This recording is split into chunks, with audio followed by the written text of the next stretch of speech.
So, willkommen bei Abgefahren. Heute mal hier im Grün draußen, im Hintergrund saftiges Grün und das Gebäude der Hammermühle in Haslo am Main. Ja, eure zwei Unterhalter sind auch wieder da, ne? Das sind ja die zwei von der Muppet Show. Wir wollen heute nochmal über das Thema Kabinen reden, weil der eine oder andere hat es ja bemängelt, besonders bei der Holzkabine sind viele Infos ein bisschen zu kurz gekommen. Warum? Weil wir eigentlich gar nicht vorhatten, irgendwas über Holzkabinen zu machen, sondern lediglich die wunderschönen Autos ein bisschen zu präsentieren mit diesen Holzkabinen. Und insofern haben wir aber das auch genutzt, um ein bisschen was zum Thema loszuwerden. Und das wollen wir heute noch etwas vertiefen. So, deswegen haben wir beschlossen, dass wir uns so zu einem kleinen abgefahrenen Kaffee hier zusammenfinden und die Zeit, während wir unseren Kaffee schlürfen, einfach mal dafür nutzen, nochmal das Besprochene etwas zu vertiefen. Das heißt, sofern wir hier auch Dinge haben, die wir euch zeigen können, wie diese wunderschönen Musterchen hier, dann wollen wir euch zeigen, nicht vorenthalten. Und ich denke, Rico, was meinst du, fangen wir mal wieder mit der GFK-Kabine an? Ja, unser häufigstes Modell. Genau, das heißt, wir nehmen uns jetzt für jede Kabine noch mal ein paar Minuten Luft und bringen euch nochmal zum Vertiefen des ganzen Themas die Sache etwas näher. Ja, GFK-Kabine. Wir haben bei unseren Freiluftschulungen ein bisschen was darüber erklärt. Ich habe hier auch ein paar Schnittmodelle mal mitgebracht. Rico, wenn du noch das dritte gelbe holst, dann möchte ich euch nochmal die wichtigsten Punkte, was Kabinen oder GFK-Kabinen angeht, in Erinnerung rufen. Zum einen ist es das Thema die verwendeten Schäume. Bei normalen Wohnmobilen, bei der sogenannten beschriebenen Weißware, ne? So sagen das ja recht viele, ist ein Stoff sehr häufig verbaut, nämlich man kennt es unter dem Markennamen Styrodur XPS oder Styrol, also das heißt, es sind diese entweder leuchtend blauen oder leuchtend violetten oder leuchtend rosa Schäume, die sich auch haptisch, wenn ihr es anfasst, so ein bisschen, sagen wir an, Rico, wie fassen Sie die sich an? Relativ weich. Weich, warm und trocken, etwas rutschig. Wird so vom Baum genau. auch fest. Also die Styroler XPS zum Beispiel ist so ein Material, das man bevorzugt im Kühlkofferbau einsetzt. Hier ist auch ein Ausschnitt oder hier ist auch nochmal ein Ausschnitt aus einer Kühlkofferwand.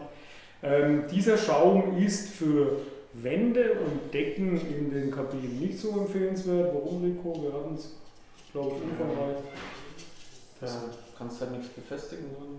Ist ein Punkt, das ist aber bei dem ähnlich. Einer der wesentlichen Punkte ist tatsächlich, dass der Schaum thermisch nicht ganz so stabil ist wie ein PUR oder PUR, abgekürzt oder in Einzelbuchstaben.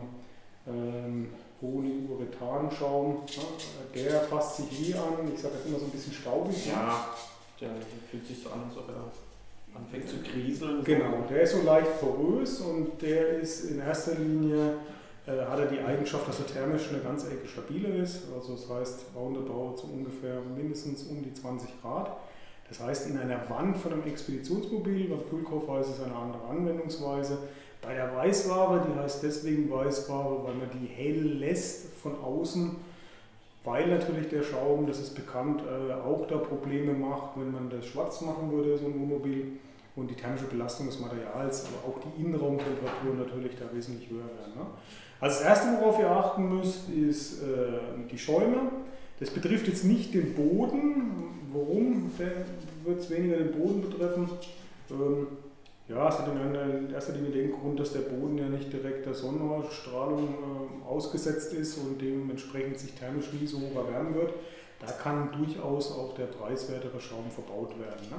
Zusätzlich sollte man darauf achten in den GFK-Kabinen auf das Raumgewicht der Schäume. Also ein Raumgewicht ist das Gewicht, was der Schaum wiegt in Abhängigkeit von dem Volumen. Deswegen nennt man es Raumgewicht. Das Raumgewicht wird immer angegeben in einem Raumgewicht pro Kubikmeter. Das bedeutet, stellt euch vor, ein Würfel, 1 Meter auf 1 Meter ist ein Kubikmeter. Und in der Regel liegen die Raumgewichte bei Schäumen, die für Expeditionskabinen benutzt werden, zwischen 30 und 60 und teilweise höher für Verstärkungen. Das heißt, Verstärkungen könnten um Türen sein, um Fenster sein, um Klappen zu sein. Die macht man deswegen rein. Oder auch in Profilen, wie man es hier sieht, an Elementen, wo zum Beispiel, Rico hat es mal, ja, hier sieht man auch einen stärkeren Schaum, das sind so PET-Hartschaumkerne in dem Fall, die an Stellen eingebracht werden, wo eine Wand auf einer Bodengruppe steht oder eine Wand auf einer Wand, um einfach die Verbindungsteile stärker und massiver auszulegen. Also Raumgewichte, hier sieht man es, das ist eine Bodengruppe, hier ist es wieder der einfachere XPS-Schaum, hier ist es jetzt auch XPS, also das sollte beim Expeditionsmöbel PUR sein, weil der Schaum, wie ich vorhin schon gesagt habe, wesentlich stabiler ist. Worauf sollte man vielleicht noch achten? Man sollte darauf achten, auf ähnliche Deckschichten der Wände im Innen- und Außenbereich, am besten Zug- und Gegenzugprinzip, das heißt, jeder kann sich vorstellen, die Wahrscheinlichkeit, dass sich eine Wand verzieht oder verbiegt, ist am geringsten, wenn die Werkstoffe harmonisch und homogen sind. Das macht man beim Schreinern schon so, wenn du was furnierst, benutzt du als Zug und Gegenzug in der Regel ein gleichwertiges Material. Ja, wir haben besprochen Schäume, wir haben besprochen Deckschichten. Was gibt es noch zu sagen, jetzt besonders an unserer Bauweise von GFK-Kabinen, die im Großen und Ganzen diesem Ausschnitt, den der Rico da zeigt, vielleicht halten wir es ein bisschen höher, ähnlich kommen. Wir haben in der Bodengruppe jetzt im Vergleich zu diesem Ausschnitt kein Holz mehr, sondern wir haben eine PU-Wabenplatte. Wir vermeiden Holz in den Konstruktionen, also achte darauf, dass wenn eine Holzplatte drin ist, dass die offen ist oben und nicht in GFK eingebunden. Warum ist es so? Wenn mal Feuchtigkeit entstehen sollte oder wenn was undicht wird, muss sie oder abtrocknen und atmen können. Und wenn die jetzt hier, wie es hier der Fall ist, hier ist ein GFK Gussmaterial, also ein Epoxidharz im Gießverfahren aufgebracht worden. Und wenn jetzt hier die Platte durch eine Leckage und durch einen Durchbruch Feuchtigkeit zieht, kann das hier in dem Segment dann nicht mehr austrocknen. Und das könnte zur Folge haben, dass die Platte in 2-3 Jahren weich wird, schwammig wird, auch wenn es eine wasserfeste Platte ist. Kann passieren, hatten wir leider schon. Ne? Worauf ist noch zu achten? Es ist darauf zu achten, dass wir einen integralen Rahmen, Rahmenprofile verbauen und nicht mehr durch die Platte schrauben. Früher im Wohnwagen wurde die Konstruktion durch eine Schlossschraube zum Beispiel komplett durchgebolzt. Was kann da passieren? Kältebrücke als erstes Mal. Ja. Und irgendwann gibt halt was nach, wenn es immer wieder. Genau, und es gibt in erster Linie auch danach, weil immer wenn du thermisch unterschiedliche Temperaturen hast, von warm nach kalt, bildet sich ganz gern Kondensat, oft an der kalten Stelle.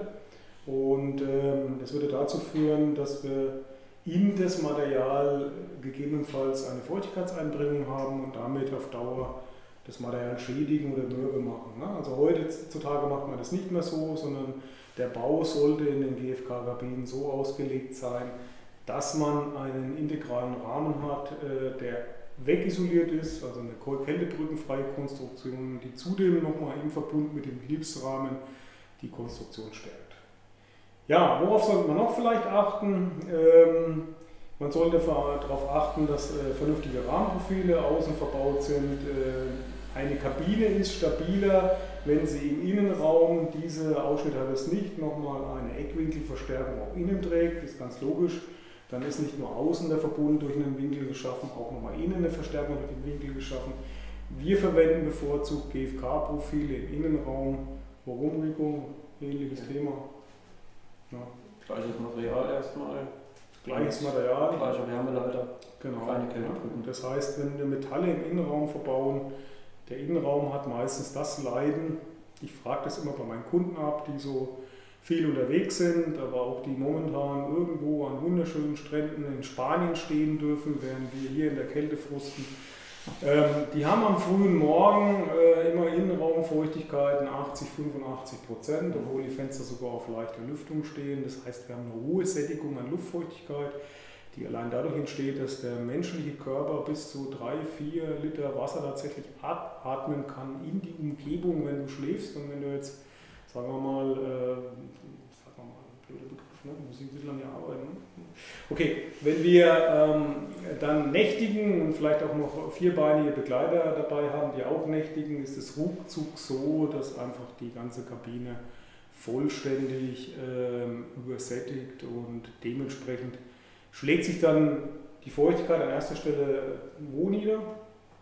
Ja, an den Wänden und dann irgendwann läuft es runter. Immer an allererster Stelle an Bereichen, die kühler sind, ist vollkommen richtig. Fenster können kühler sein, es können natürlich jetzt auch Bereiche wie Winkel, die jetzt aus Aluminium sind, kühler sein. So, ich muss mal ganz kurz gucken, weil wir sind ja nicht okay. Können kühler sein, genauso könnten aber auch Metalleinlagen im Möbelbau kühler sein. Ne? Also was ich momentan bei unseren Kunden auch recht häufig sehe, was nicht so ideal ist, ist zum Beispiel die Verwendung von dem sogenannten Eaton-Profil oder Bosch-Profil, wie es bekannt ist, aus dem Anlagenbau, weil dieses Profil ist Aluminium, ein sehr, sehr guter Leiter, das ist als erstes kühl, und zum anderen hat es noch eine sehr, sehr große Oberfläche, also es ist sehr flächig durch einfach die Beschaffenheit, und dann wird es natürlich so sein, wenn die Feuchtigkeit sehr hoch ist, wird sich die Feuchtigkeit als erstes auf so einem Profil bilden können, sammelt sich dann, führt zu Wasser und irgendwo steht es dann und kann im schlechtesten Fall gammeln. Ja? Also man sollte da immer gucken und es im Auge behalten, wenn man mit solchen Werkstoffen arbeitet.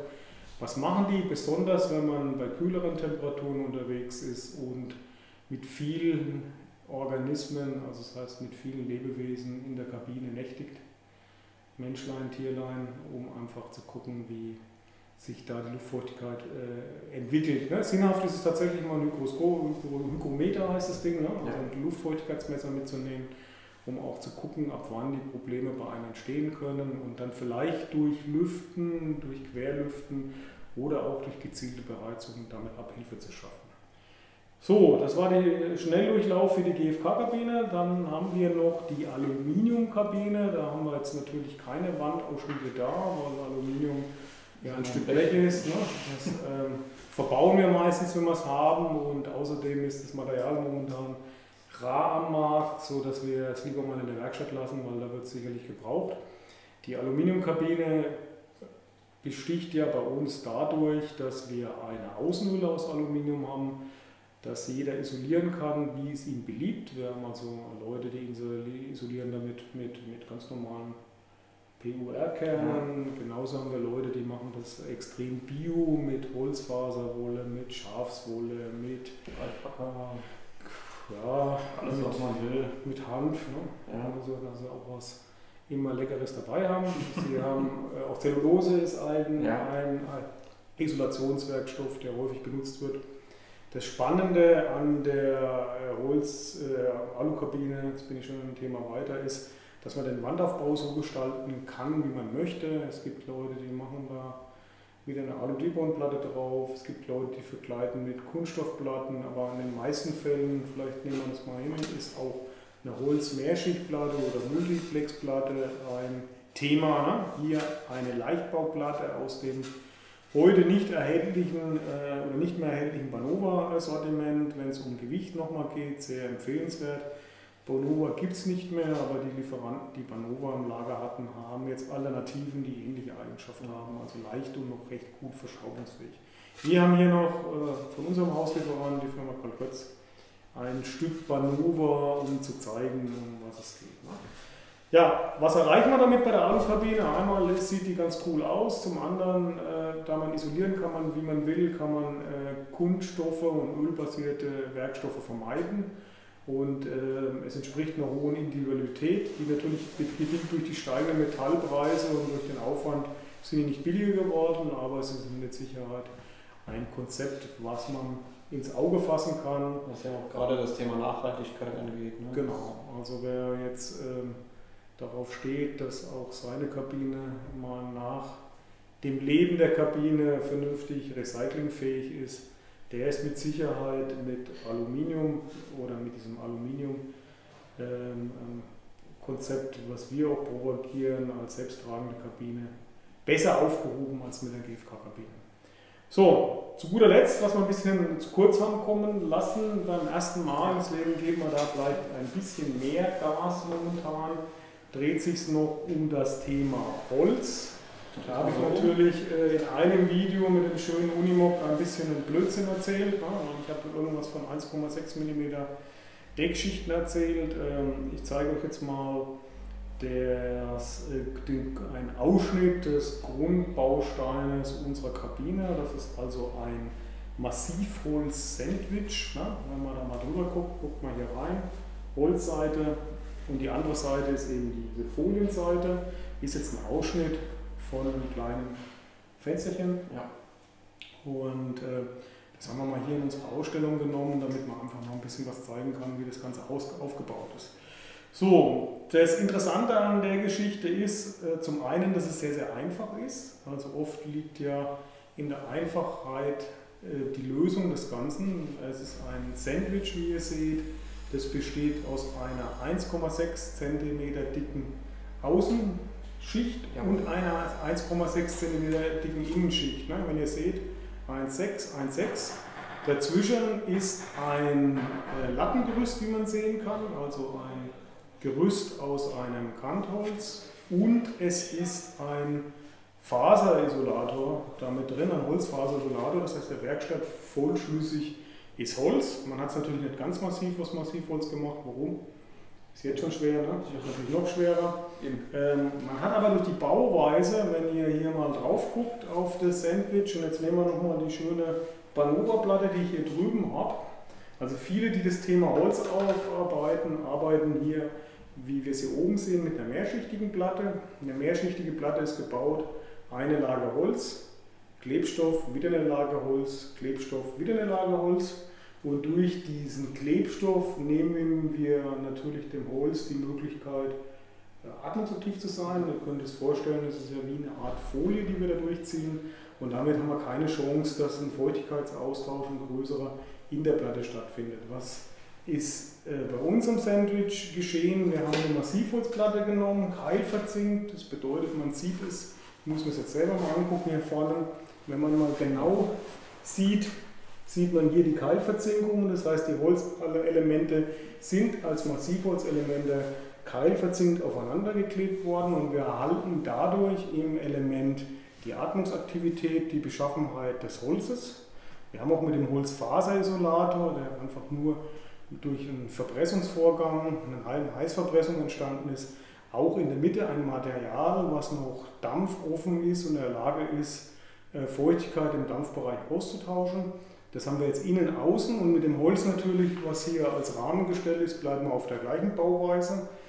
Um das Ganze dann wiederum in den Verkehr bringungsfähig zu bekommen und gleichzeitig dauerhaft zu erhalten, ist die Außenseite mit einer Spezialplane beschichtet. Die kommt aus dem Dachbereich, ist jetzt kein Geheimnis, gibt es seit 25 Jahren in der Beschaffenheit. Gibt es in zwei Farben, nämlich einmal in diesem Schiefergrau, wie wir es hier haben, so haben wir es bis jetzt auch immer gemacht. Ja, kommt auch am besten. Kommt am besten. Wir hätten noch ein helles Grau zur Auswahl, das alternativ dazu möglich wäre. Es gibt leider natürlich nur die zwei Farben, weil der Anwendungsfall ist ja im Ursprung ein etwas anderer. Diese Folie hat nicht nur die Eigenschaft, dass sie wurzelfest ist, dadurch wird sie, Rico, wenn man sie so anlangt, sie ist recht stabil, sie fasst sich ähnlich an wie eine GFK-Oberfläche. Ja. Also ist für eine wurzelfeste Verbauung geeignet, das bedeutet auch für eine Dachbegrünung. Zum anderen ist sie dampfdurchlässig, das ist ganz, ganz wichtig, das heißt, sie lässt das Holz ein bisschen atmen. Genau, sie hat im Großen und Ganzen von der Brechungsseite einen ähnlichen Dampfdurchlastkoeffizienten wie die Holzplatte an und für sich. Ja, also das heißt, sie ist genauso in der Lage, den Dampf, der durchdiffundiert, diffusionsoffen ist hier das Stichwort, durchzuführen. Zum anderen hat sie die Aufgabe, das Fahrzeug wieder splitterfrei zu machen. Ein ganz, ganz wichtiger Punkt, wenn man heute eine Holzkabine baut und die wie andere Hersteller mit der holzigen Seite außen belässt, dann ist die nur im deutschen oder auch europäischen Zulassungsbereich zulassungsfähig als Beladung. Als Ladung. Also das heißt, sie ist eigentlich gar nicht als solches existent, sondern sie steht als eine Ladung auf dem Fahrzeug. Also nicht splitterfrei. Genau, hier ist das Thema Splitterfreiheit. So, jetzt müsst ihr euch vorstellen, wenn ihr so ein Auto habt und das ist meistens über 7,5 Tonnen, unterliegt ihr halt auch der normalen Regularien von Nutzfahrzeugen und LKWs. Das heißt, das Thema Sonntagsfahrverbot kann ein Thema sein, auch andere Beschränkungen, die für Wohnmobile nicht gelten, wie zum Beispiel ein Fahrtenschreiber, Lenk- und Ruhezeiten. Auch in der privaten Nutzung bei einem herkömmlichen LKW ist es relativ schwierig und aufwendig, sich von gewissen Regularien möglicherweise befreien zu können. Sobald wir das Ganze wieder splitterfrei machen, das heißt verhüllen, ist auch so bei Plane-LKWs, da ist ja auch oft ein Holzrahmen dahinter oder Holzlatten, die die Stabilität bilden.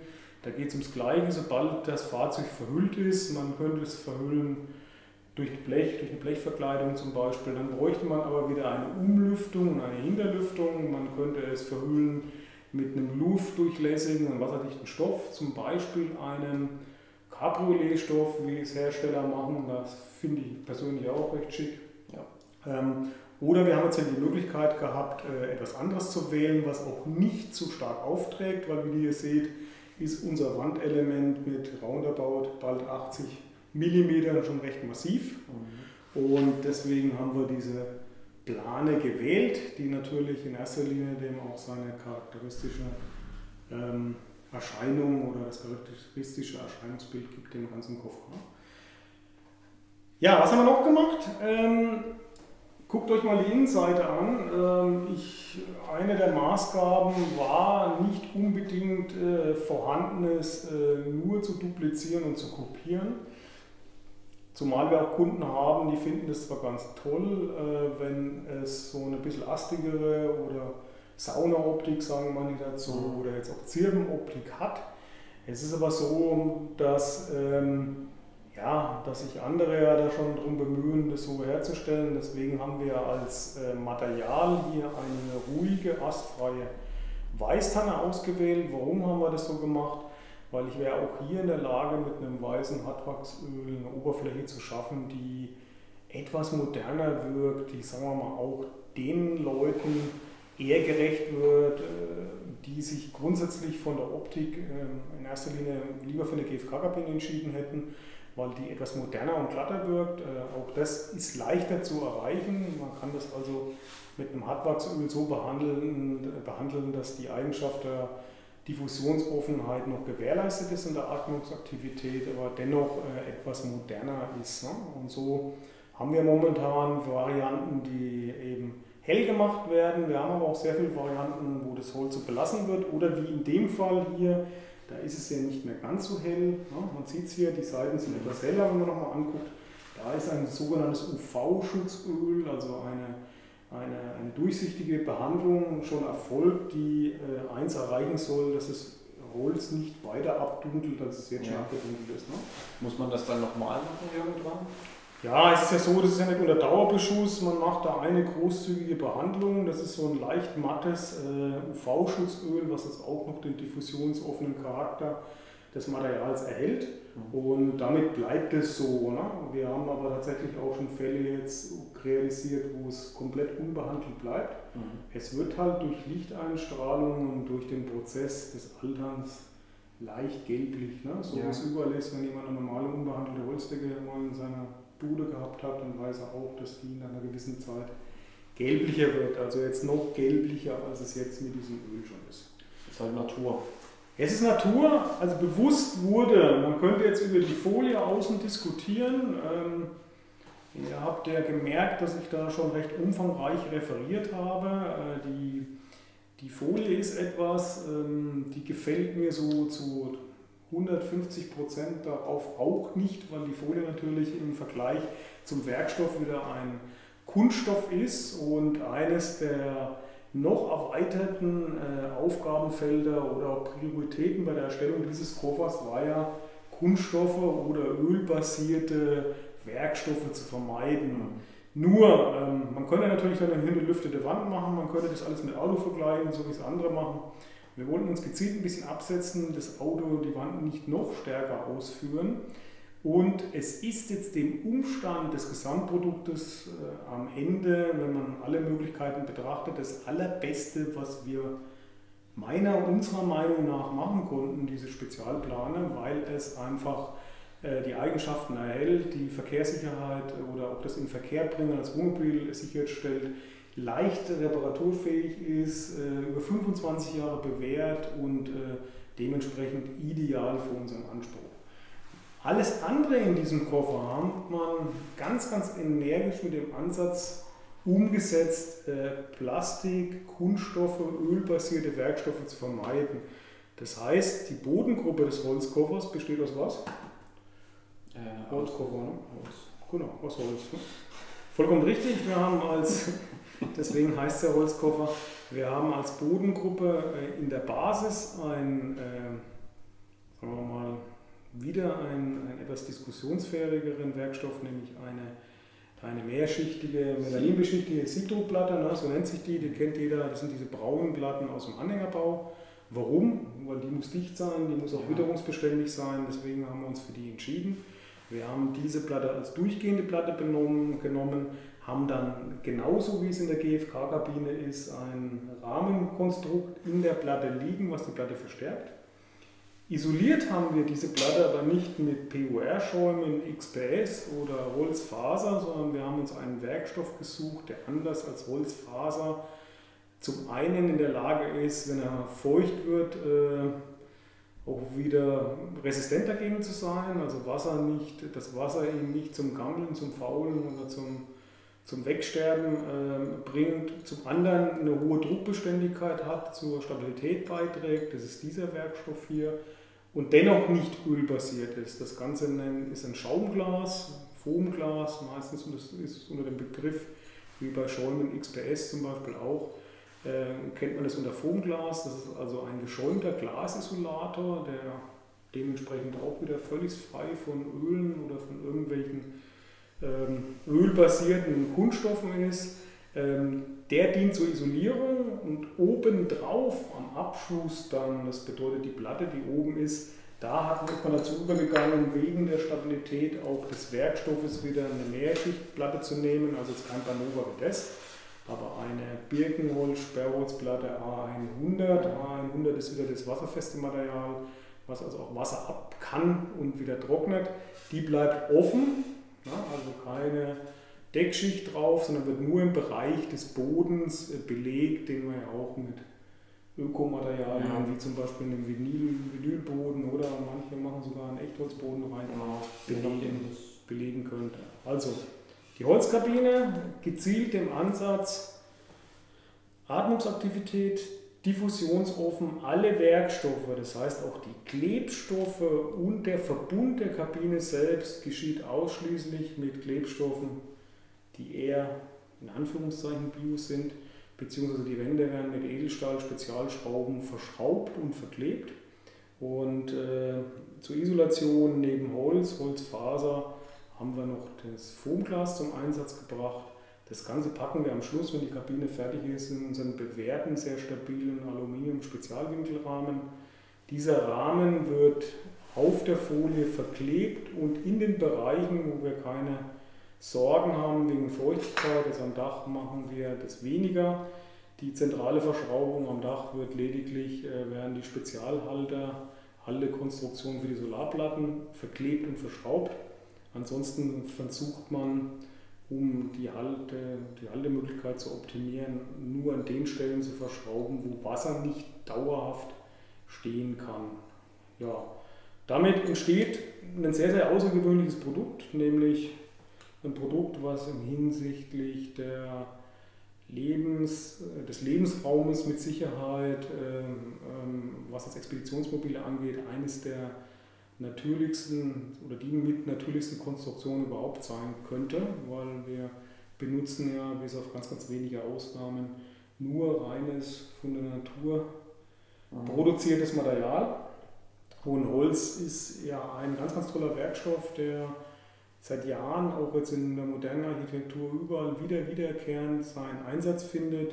Und damit erreichen wir natürlich eine Kabine, die auch frei ist von allem, was die Kleber noch freisetzen. Also das heißt Styrole oder auch die Dämpfe, insbesondere was bei den PU und MES Polymerklebern mit Sicherheit gerade in der Anfangsphase immer zu spüren und riechbar sind. Ne? Wenn wir eine neue GFK-Kabine, egal von welchem Hersteller, auf unserem Hof kriegen, ob es unsere eigene ist oder auch von Drittherstellern, montieren wir auch recht häufig. Die haben immer, wenn du da reingehst, am Anfang diesen typisch Plastikgeruch. Genau, wenn du zwei unabhängig voneinander, egal was die Leute vorher wollten, wenn du jemanden in die GFK-Kabine führst mit verbundenen Augen und danach in so eine Massivholzkabine, dann ist im Grunde genommen, brauchst du gar nicht darüber reden, sondern es ist selbsterklärend.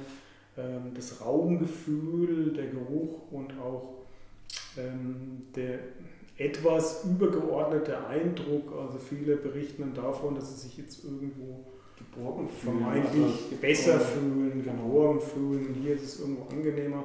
Also wir machen das immer ganz gerne, dass wir denen tatsächlich die Augen verbinden und sagen, jetzt geh mal da rein, wie fühlst du dich? Hier fühle ich mich gut irgendwie. Ne?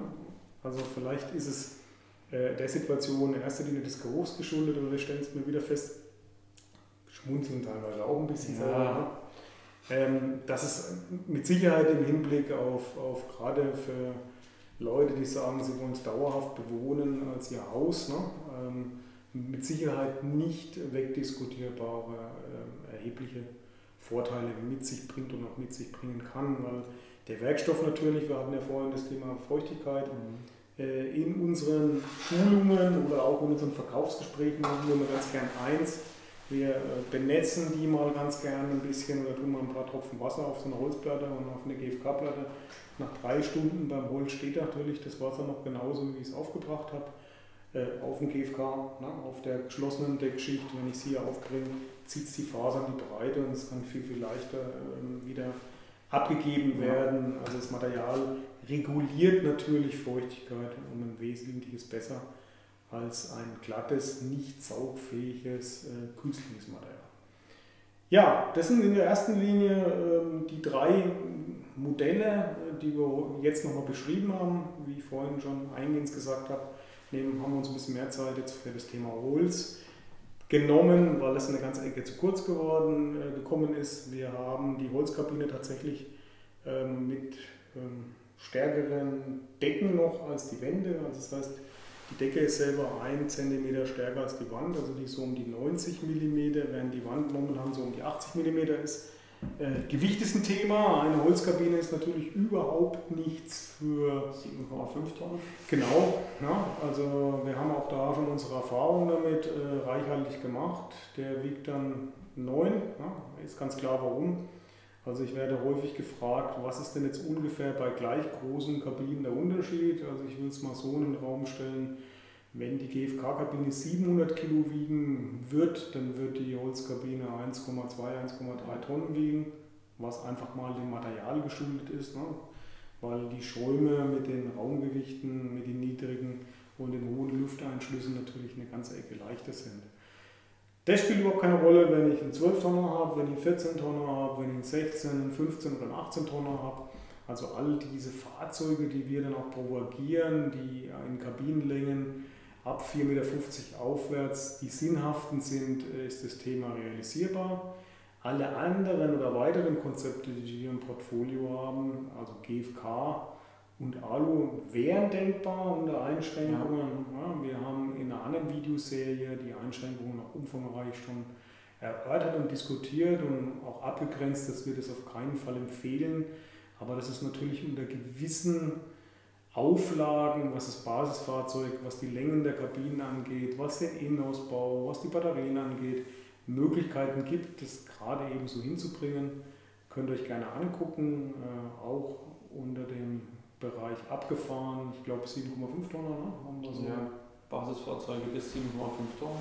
Könnt ihr mal drüber gucken, wie gesagt keine Empfehlung, sondern nur für euch eine Empfehlung, um einfach das Thema etwas sachlicher für euch zu beleuchten und euch auch nochmal von unserer Seite näher zu bringen, dass es besser ist, einen 12-Tonner zu nehmen, weil man einfach all diese Dinge gar nicht so stark berücksichtigen muss. Genau, weil, also so ist auch meine Einstellung, wenn man einmal anfängt, dann baut man es lieber einmal richtig.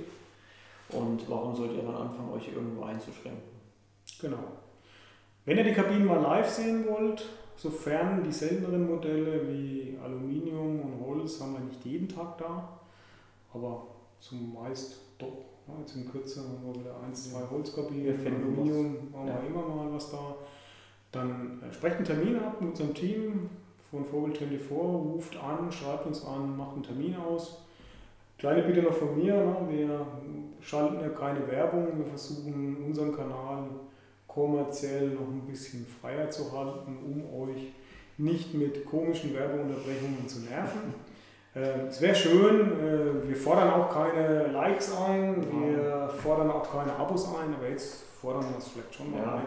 Wenn euch die Serie gefällt und ihr Spaß daran habt, weil wir natürlich auch unseren Erfolg oder die Motivation aus eurem Feedback zieht, gebt uns ein Like, macht mal einen Daumen hoch, abonniert uns. Ding Dong, Glöckchen.